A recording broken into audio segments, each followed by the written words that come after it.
오늘의 주요 뉴스입니다. 법원이 의료기관엔 의대 증원 집행정지 신청을 각하 기각했습니다. 정부는 법원 결정에 큰 고비를 넘었다며 계획대로 2025학년도 증원을 추진하기로 했습니다. 의대 증원과 관련해 법원이 정부의 손을 들어주자 의료계는 대법원에 재항고하겠다는 뜻을 밝히며 대책 마련에 나섰습니다. 대한의사협회는 오늘 법원 결정과 관련한 입장을 밝힐 예정인데 원점 재검토에서 바뀔 것은 없다고 강조했습니다. 로봇과 인공지능 등 첨단 기술이 더해진 미래 교육을 체험해 볼 수 있는 박람회가 열렸습니다. 입시 위주의 교육 박람회에서 벗어나 아이부터 어르신까지 모두가 미래 교육 현장을 체험해 볼 수 있습니다. 일본의 명문대 입시에서 촬영과 통신이 가능한 스마트 글라스로 부정 행위를 한 수험생이 적발됐습니다. 디자인이 일반 안경과 구분이 어려워지고 웨어러블 기기의 성능이 발전하면서 대입 시험 관리가 어려워지고 있습니다.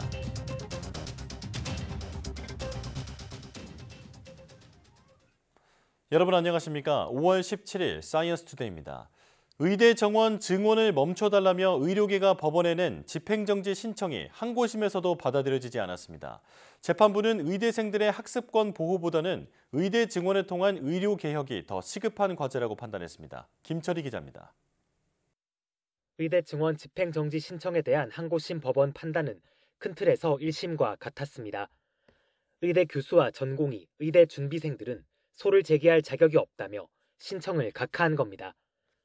다만 헌법 등 관련 법령상 의대생의 학습권은 법률상 보호되는 이익이 맞고 따라서 의대생들의 신청인 적격은 인정된다고 판단했습니다.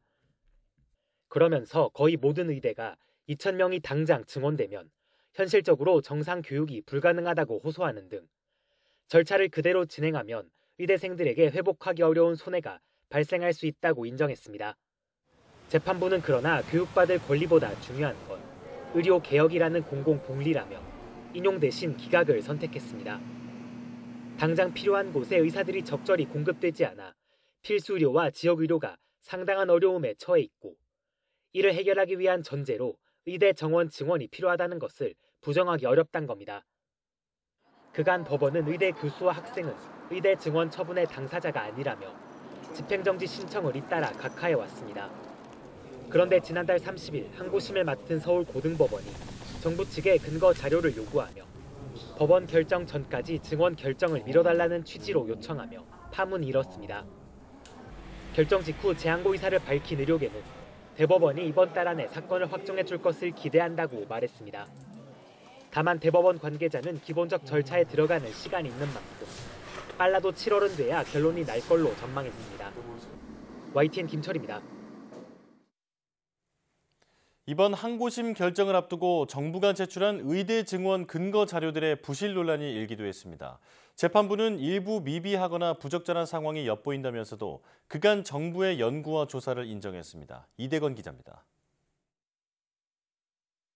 지난 10일 보건복지부가 의대 증원 집행정지 항고심 결정을 앞두고 서울고등법원에 제출한 자료는 모두 47건. 부실 자료 논란 이후 재판부 요청에 따른 겁니다. 별도 참고 자료 2건도 함께 냈습니다. 2,000명 증원 발표 직전 열린 보건의료정책심의위원회 회의록과 의사인력전문위원회 회의 결과 등이 포함됐습니다. 의료계에서 지속적으로 요구했지만 재판부에 제출되지 않은 회의록도 있습니다.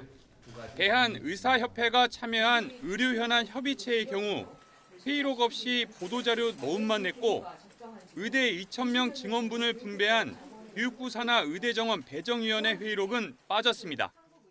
나머지 회의체는 이제 그에 이르는 법적 의무가 없기 때문에 그러한 속기록은 그 범위 있는 범위 내에서는 제출을 할 것이고요. 뭐 없는 것은 없는 대로 그렇게 저희가 가지고 있는 모든 자료를 다 제출하겠다. 대신 정부 측에 유리한 거점 국립대 총장들의 건의문과 의대 정원 확대에 찬성했던 시민단체들의 성명 보도자료는 포함됐습니다. 정부가 의대 증원 근거 연구 자료라며 제출한 자료는 논란을 빚기도 했습니다. 정작 해당 연구 당사자들은 정부가 추진하는 증원 규모보다 적어야 한다거나 속도 조절이 필요하다는 의견을 냈기 때문입니다. 10,000명 2035년을 목표로 했다고 하면 차라리 1,000명씩 한 10년 이렇게 가면은 훨씬 더 속도 조절이 되지 않을까. 이런 논란에도 재판부는 정부 손을 들어줬습니다. 일부 미비하거나 부적절한 상황이 엿보이기는 하나 정부가 일정 수준의 연구와 조사, 논의를 지속해왔다는 점을 인정했습니다. 다만 현재 증언 규모가 과하다면 향후 조정될 수 있다는 정부의 입장도 고려됐다고 덧붙였습니다. YTN 이다운입니다. 2심 법원의 결정이 나오자 정부는 의대 증원과 의료 개혁에 큰 고비를 넘겼다고 평가했습니다. 대학들도 잠시 멈췄던 학칙 개정 절차를 재개할 것으로 보이지만 의대생들의 집단 유급 사태 등 넘어야 할 산은 여전합니다. 염혜원 기자입니다. 법원의 집행정지 각하 기각 소식에 정부는 즉각 환영 입장을 내놨습니다. 큰 고비를 넘었다고 평가하며 의료개혁은 반드시 가야만 하는 길임을 다시 한번 강조했습니다. 사법부의 현명한 판단에 깊이 감사드립니다. 아직 본안 소송이 남아 있습니다만 오늘 결정으로 정부가 추진해온 의대 증원과 의료 개혁이 큰 고비를 넘어설 수 있게 되었습니다. 이에 따라 내년도 의대 증원은 애초 정부의 계획대로 진행될 것으로 전망됩니다. 지난달 말 대학들은 정원을 1,500명 정도 늘린 의대 모집 계획을 한국대학교육협의회에 냈습니다. 법원의 요청으로 잠시 멈췄던 심의가 재개되면 이달 말 모집 요강을 발표할 수 있습니다. 의료계가 대법원에 재항고하겠다는 방침이지만 보름 안에 새로운 판결이 나오기는 쉽지 않을 전망입니다. 정부는 대학들이 의대 증원을 위한 학칙 개정에 속도를 내달라고 주문했습니다. 부산대와 제주대 등 학칙 개정이 부결된 일부 대학들도 총장이 재심의를 요청한 만큼 조만간 결론을 내릴 전망입니다. 정부는 또 수업 거부 중인 의대생들의 유급과 국가고시 응시 불가 사태가 빚어지지 않도록 부처 간에 협의하겠다고 밝혔습니다. 교육부는 우리 의대생들이 한 명도 피해받지 않고 한 명도 놓치지 않고 학업에 바로 복귀할 수 있도록 계속 노력을 할 거고요. 이번 판결이 또 그 좋은 계기가 되리라고 희망하고 있습니다. 정부는 원점 재검토는 있을 수 없다며 협의를 위해서는 의료계가 과학적인 안을 제시해야 한다고 거듭 강조했습니다. 법원의 판단으로 정부가 한 번 더 유리한 고지를 선점했지만 의정 갈등의 실타래를 풀기엔 여전히 녹록지 않은 상황입니다. YTN 염혜원입니다. 의대 증원 중단 가처분이 법원에서 받아들여지지 않으면서 의료계는 아쉬움 속에 대응책 마련에 나섰습니다. 의대 교수들은 긴급회의를 진행했고 의사협회는 오늘 기존의 원점 재검토와 크게 다르지 않은 입장을 발표할 것으로 알려졌습니다. 김주영 기자입니다. 법원이 의대 증원 문제에서 정부의 손을 들어준 뒤 대한의사협회는 곧바로 법률 검토에 돌입했습니다. 판결문을 분석해 대응책을 마련하고 오늘 공식 입장을 밝히겠다는 겁니다. 하지만 의협 관계자는 원점 재검토를 주장했던 기존 입장이 바뀔 것은 없다고 강조했습니다. 사직서까지 내며 정부의 입장 변화를 요구했던 의대 교수들은 대응책 마련에 집중했습니다.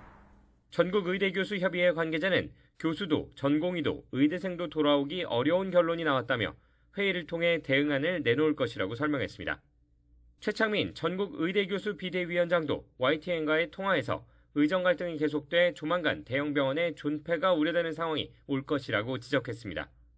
전국의대교수 비대위는 이번 주말 의대별로 회의를 연 뒤 다음 주 목요일 전국총회를 열고 뜻을 모으기로 했습니다. 전공의들 역시 병원으로 돌아오지 않겠다는 분위기가 우세한 것으로 전해졌습니다. 이 같은 의료계의 강경 대응은 일단 대법원의 최종 판단이 나올 때까지 유지될 것으로 보입니다. 게다가 법정 다툼의 결과와 별개로 의대 교수들과 전공의, 의대생들이 단체 행동을 이어간다면 의정 갈등의 끝을 가늠하기 어려울 수도 있습니다. YTN 김주영입니다. 의대 증원에 반발하는 의료 공백이 석 달째 이어지는 가운데 병원을 떠났던 전임의들이 속속 복귀해 이른바 빅5 병원의 전임의 계약률이 70%를 넘어선 것으로 나타났습니다. 보건복지부가 서울대 병원과 세브란스 등 빅5 병원을 대상으로 파악한 결과 계약 대상 전임의 중에 계약을 마친 비율이 70.1%인 것으로 조사됐습니다. 전임의 계약률이 70%를 넘어선 것은 지난 2월 전공의와 전임의 이탈이 시작된 이후 처음으로 한때 33%까지 떨어졌던 것에 비하면 2배 이상 높아진 수준입니다. 100개 주요 수련 병원의 전임의 계약률도 67.3%까지 올라가 빅5 병원보다는 조금 낮지만 70%에 가까워지고 있는 것으로 집계됐습니다. 정부는 전임의 계약률이 높아지고 있는 것은 공보위가 소집 해제되고 군의관이 전역하면서 전임의 계약을 맺는 사례가 늘어난 데다 의대 증원에 항의하며 병원을 떠났던 전임의들의 복귀가 이어지고 있기 때문으로 보고 있습니다. 내년도 요양급여 비용 수준을 정하는 정부와 의학단체 사이의 수가 협상이 시작된 가운데 대한의사협회가 수가 인상 등을 공개 요구했습니다. 의협은 어제 서울의협회관에서 기자회견을 열고 정부가 내년도 수가를 최소 10% 이상 올리고 국고를 20% 지원해야 한다고 밝혔습니다. 임현택 의협회장은 현재 보험 수가가 원가의 80% 수준에 그치고 있다며 조속히 원가의 100% 수준으로 정상화돼야 한다고 주장했습니다. 이와 함께 의협은 수가 협상 참여 조건으로 수가 협상 회의를 실시간 생중계하고 의료행위 유형에 따라 환산지수를 차등 적용하는 정책을 철회하라고 촉구했습니다.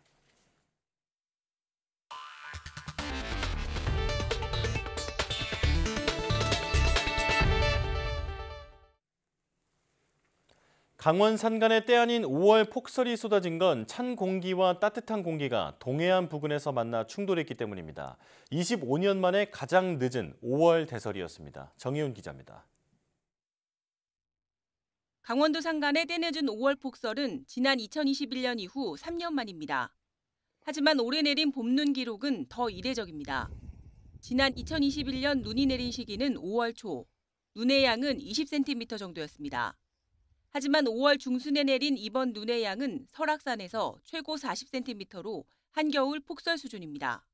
현재 설악산 국립공원에는 중청 대피소 인근 약 20cm, 소청 대피소 약 40cm 정도 눈이 쌓였습니다. 이러한 기상현상은 드문 현상인데요. 가장 최근에는 2021년 5월 19일에 눈이 내린 이후로 가장 늦은 시기에 관측이 되었습니다. 그 밖에 향로봉에도 14.9cm의 폭설이 쏟아지는 등 강원 북부 산간에 많은 눈이 내리면서 대설특보까지 발령됐습니다.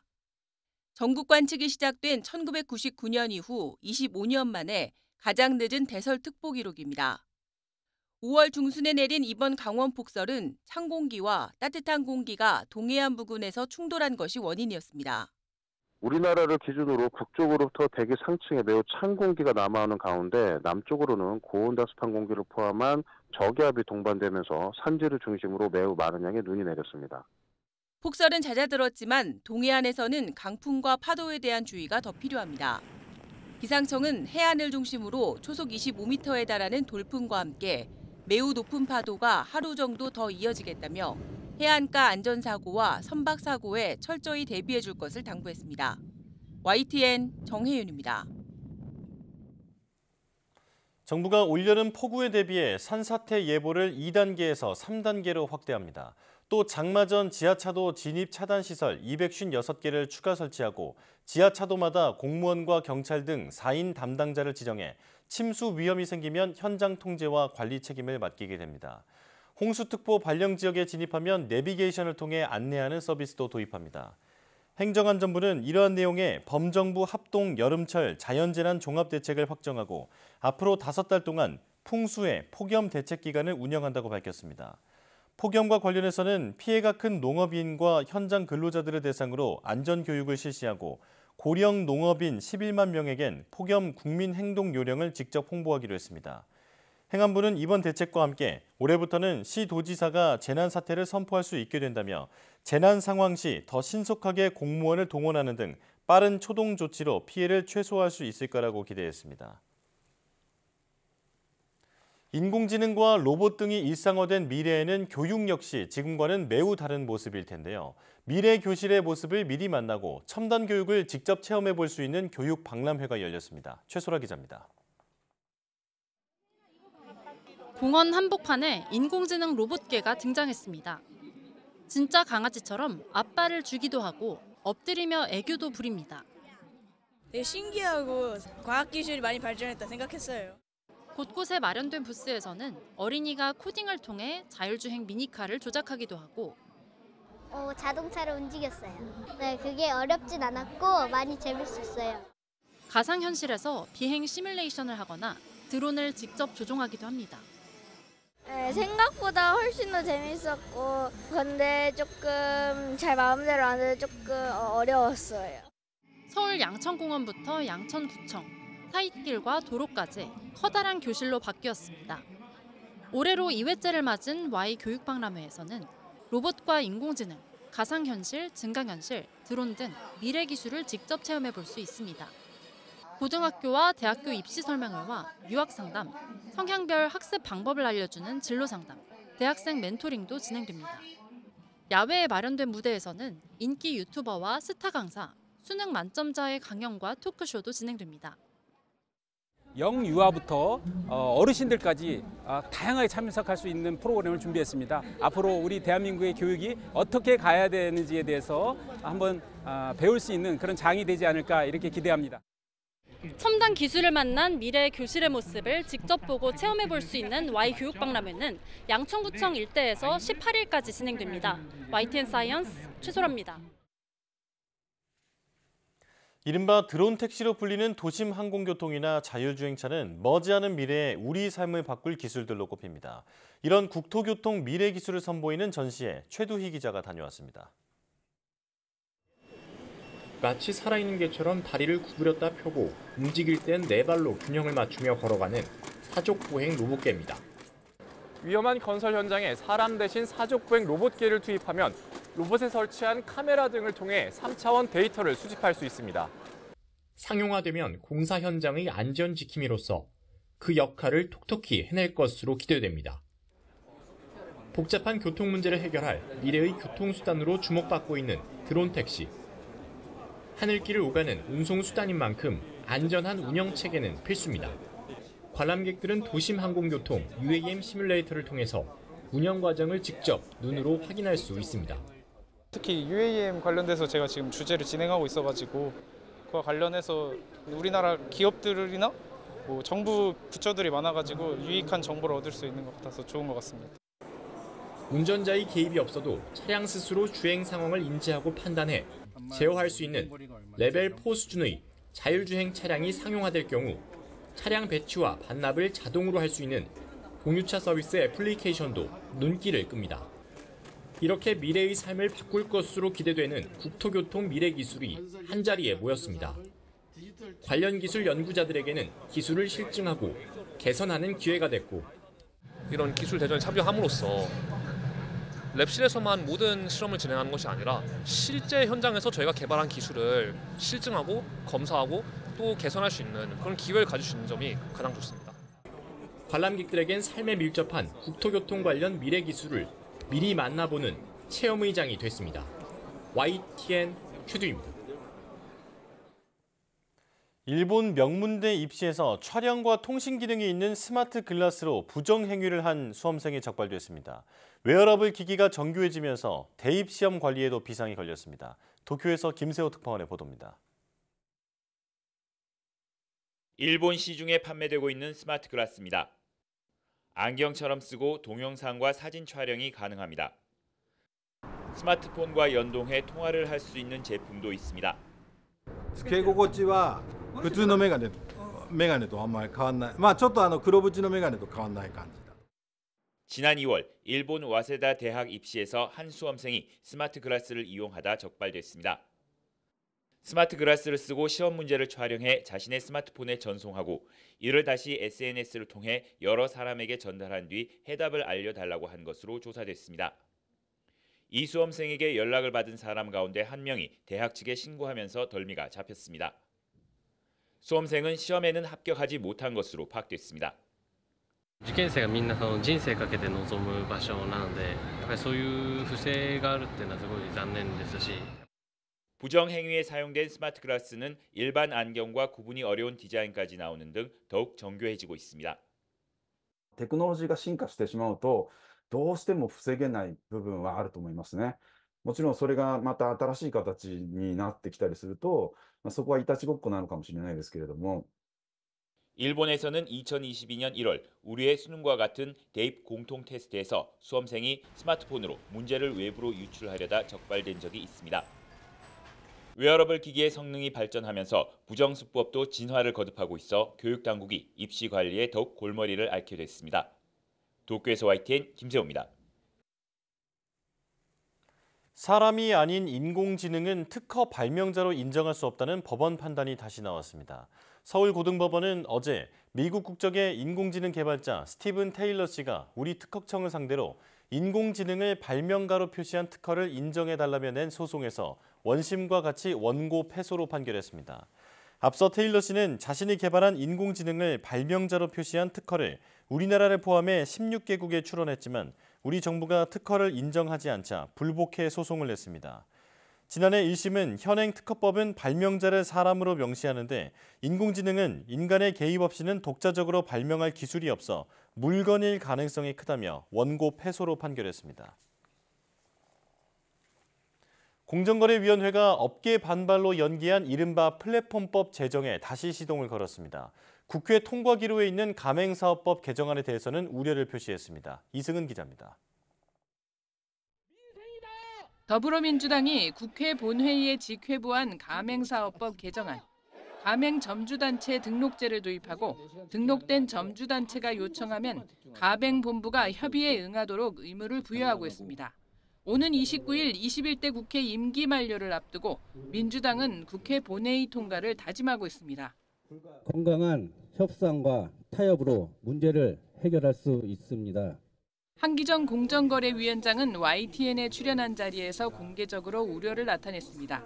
지나친 협의 요청을 규율할 수단이 없어서 결국 실효성이 떨어질 것이라며 점주들이 가장 힘들어하는 필수 품목 과다 지정을 해결하기 위한 협의제부터 시행한 뒤 제도를 확대하는 게 바람직하다는 겁니다. 협의 요청이 과도하고 빈번하게 이루어져서 가맹본부에게 부담이 되고 가맹본부와 가맹점주 사이에 갈등이 생길 수 있고 또 가맹점주 단체 간에도 갈등이 있어서 결국 그 관련 산업 위축으로 이어질 수 있다는 우려. 업계 반발로 추진이 연기된 플랫폼 공정경쟁 촉진법에 대해서는 플랫폼의 반칙 행위를 신속하게 규제하는 것이 필요하다고 거듭 강조했습니다. 구글의 경쟁사 게임 앱 출시 방해건의 경우 제재에 5년 4개월, 카카오 모빌리티의 자사 가맹 택시 우대건은 제재에 3년 넘게 걸리는 동안 시장 독과점은 이미 굳어져 버렸기 때문입니다. 업계 우려에 대해서는 잘 알고 있다고 말해 다양한 규율 방식을 검토하고 있음을 내비쳤습니다. 업계가 특히 우려하는 사전 지정 방식에 대해서도 열린 자세로 대안 검토 중에 있습니다. 한 위원장은 플랫폼 불공정 행위에 대한 대응도 속도를 내겠다고 밝혔습니다.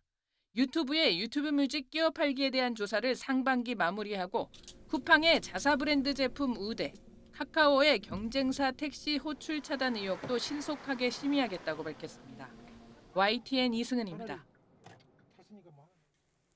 올해 들어 수입차 시장에서는 하이브리드뿐만 아니라 전기차 강세도 두드러지는 것으로 나타났습니다. 한국수입자동차협회는 올해 들어 지난달까지 새로 등록된 수입차 가운데 전기차 비중이 18%로 집계됐다고 밝혔습니다. 전기차 등록 대수는 13,000여 대로 지난해와 비교해 156% 급증했고 수입 하이브리드차 등록 대수는 39% 늘어난 37,000여 대로 나타났습니다. 반면 가솔린차 등록 대수는 2만여 대로 지난해 같은 기간과 비교해 반토막이 났습니다. 수입차 모델별로 보면 하이브리드차는 BMW 520 모델 등록이 가장 많았고 전기차는 테슬라 모델 Y가 가장 많이 등록됐습니다.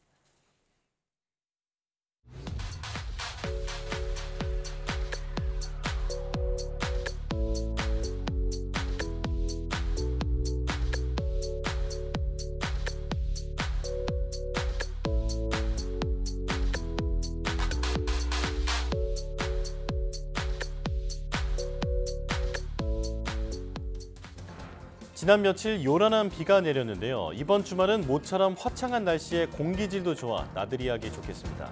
하지만 일교차가 10도 이상 크게 벌어지고 볕이 강해지는 오후에는 오존 농도도 짙어진다고 하는데요. 호흡기 질환이 있는 분들은 외출 시 건강 잘 챙기셔야겠습니다. 뉴스 마칩니다. 고맙습니다.